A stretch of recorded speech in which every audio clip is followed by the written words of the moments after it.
3 అంచనాలు ప్రిడిక్షన్స్ శ్రీకృష్ణుడు చేశారు అండ్ అవి నిజం కూడా అవుతున్నాయి, చాలా భయంకరంగా కూడా ఉన్నాయి. ద్వాపర యుగంలో చూస్తాము, ఒక ఆవు తమ పిల్లని నాకుతూ ప్రేమిస్తుంది.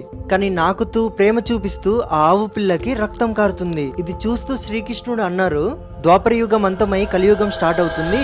పేరెంట్స్ పిల్లల్ని ఎంతగా ప్రేమించేస్తారంటే వాళ్ళకి అదే డౌన్ ఫాల్ కి రీజన్ లా మారుతుంది అని అన్నారు.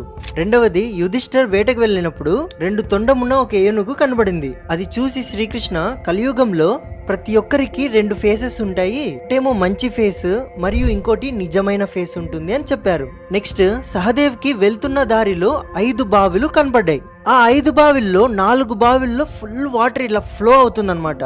కానీ ఒక్క బావిలో మాత్రం అస్సలు నీళ్ళు లేవు. అది చూసి శ్రీకృష్ణుడు ఏమన్నారంటే, కలియుగంలో ఎవరైతే రిచ్ పీపుల్స్ రిచ్ అవుతూనే ఉంటారు, కానీ వాళ్ళు ఎవరైతే సహాయం కోరి వస్తారో వాళ్ళకి సహాయం చేయరు. పూర్ పీపుల్స్ ఇంకా పూర్ అవుతారు.